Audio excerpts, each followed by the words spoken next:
Cut.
Ceremony is always properly executed.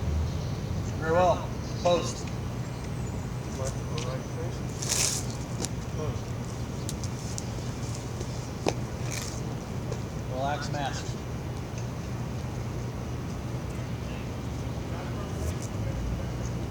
Detail at ease.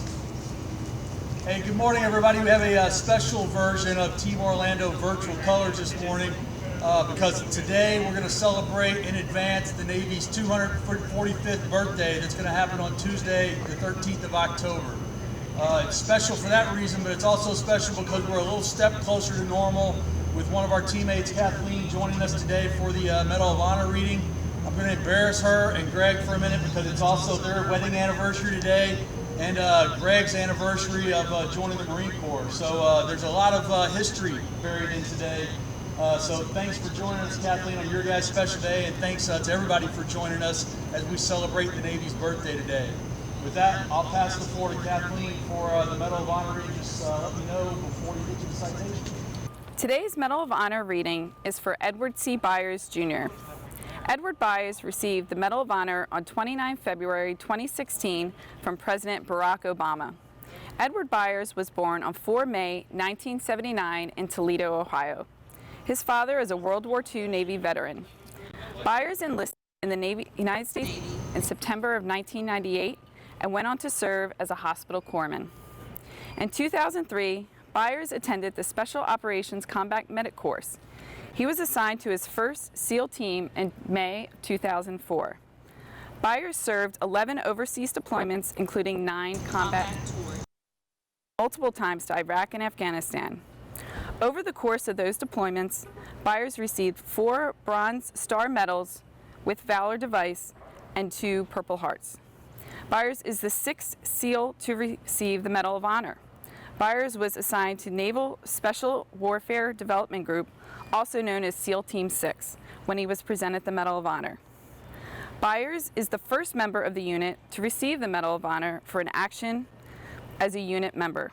The next month, Byers requested to return to his SEAL team. Byers retired after 21 years of service on September 19, 2019 at the Washington Navy Yard. On December 5, 2012, American physician Dr. Dilip Joseph, who had been working with an aid organization, was captured by the Taliban along with 2 Afghans while returning to their base in Kabul. This is the event which led to his demonstration of bravery. This is the citation. For conspicuous gallantry and intrepidity at the risk of his life above and beyond the call of duty as a hostage rescue force team member in Afghanistan, in support of Operation Enduring Freedom from 8 to 9 December 2012. As the rescue force approached the target building, an enemy sentry detected them and darted inside to alert his fellow captors. The sentry quickly reemerged and the lead assaulter attempted to neutralize him. Chief Byers with his team sprinted to the door of the target building. As the primary breacher, Chief Byers stood in the doorway fully exposed to enemy fire while ripping down 6 layers of heavy blankets fastened to the inside ceiling and walls to clear a path for the rescue force. The first assaulter pushed his way through the blankets and was mortally wounded by enemy small arms fire from within. Chief Byers, completely aware of the imminent threat, fearlessly rushed into the room and engaged an enemy guard aiming an AK-47 at him. He then tackled another adult male who had darted toward the corner of the room. During the ensuing hand-to-hand struggle, Chief Byers confirmed the man was not the hostage and engaged him. As other rescue team members called out to the hostage, Chief Byers heard a voice respond in English and raced toward it. He jumped atop the American hostage and shielded him from the high volume of fire within the small room. While covering the hostage with his own body, Chief Byers immobilized another guard with his bare hands and restrained the guard until a teammate could eliminate him. His bold and decisive actions under fire saved the lives of the hostage and several of his teammates. By his undaunted courage, intrepid fighting spirit, and unwavering devotion to duty in the face of near certain death, Chief Petty Officer Byers reflected great credit upon himself and upheld the highest traditions of the United States Naval Service. Awesome, thanks Kathleen. So that's a great example. The words in there were bold and decisive to describe the Chief's actions in that. And if you go back in naval history over the 245 years, our secret weapon of our Navy has always been our people and the bold and decisive action that they take across the history of the Navy. That's enabled by training. And training is what we do here. We make it possible for people to recognize those moments for bold and decisive action. So feel good about yourselves. We'll see you next time, and thanks Kathleen again for joining us today for the Medal of Honor reading, especially on your guys' special day, and happy birthday Navy. Detail I-10 Hut. Dismissed.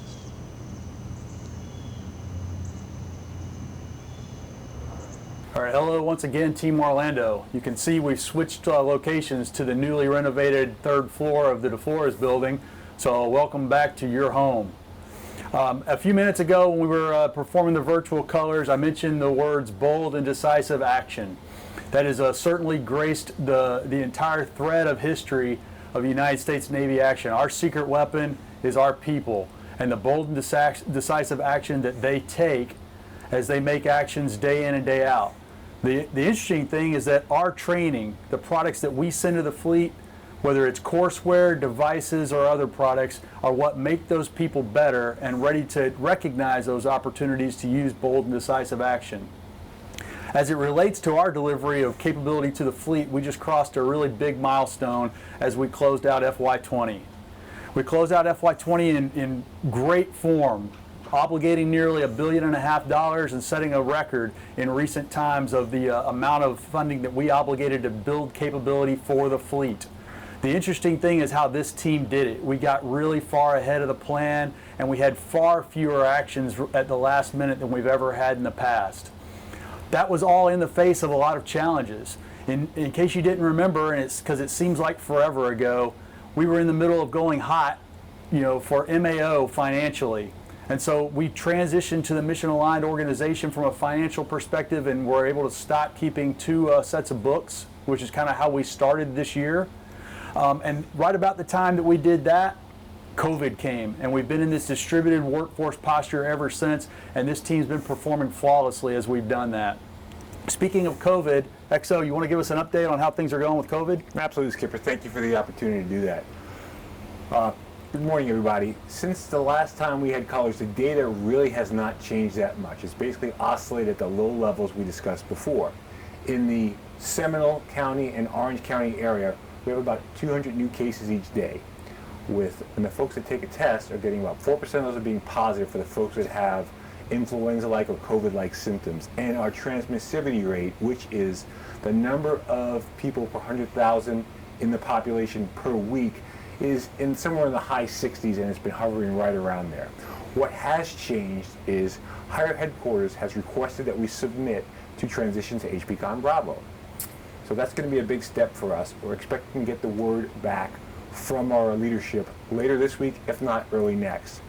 What we're also going to do is that's going to allow us to anticipate there's going to be a larger number of folks having the opportunity to come into the building. So what we're going to do there is we've updated the temperature screening procedures, and we've also mapped out a traffic flow pattern for the lobby of the Flores building. Additionally, the CNL put out some new guidance on COVID, and because of that, we're updating our temperature screening form. With that, it's going to align closer to what they have for the CDC. All these things are in an effort to keep the workplace safe, and that's what we're aiming to do.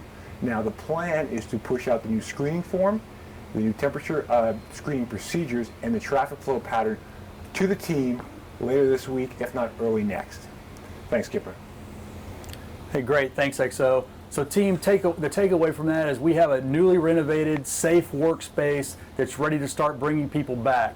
And we'll start bringing people back a little at a time, building back up over time to our full complement of folks on board, but not right away. And we'll certainly still exercise the flexibilities that we've been using all along to take care of folks that need a little extra accommodation and such for personal concerns that you have, whether that's kids in school, underlying health conditions, etc. I did want to take a second, though, and give a big bravo Zulu to Sheila Williams and her team and all those involved in making the projects that we've been doing here in the building in terms of construction successful. Behind us and all around us here on the third floor is one of those. So great big bravo Zulu to Sheila, and a welcome back to Steve Bohan as he reassumes the facilities leadership position here for the command. XO, you want to tell the team a little bit about what we've been doing from a construction standpoint? Absolutely, Skipper. Thank you. Once again, I also want to give Sheila Williams a big bravo Zulu, and also Lieutenant Roth. The combined facilities and public work team have done a phenomenal job. You will probably not recognize a lot of spaces when you come back.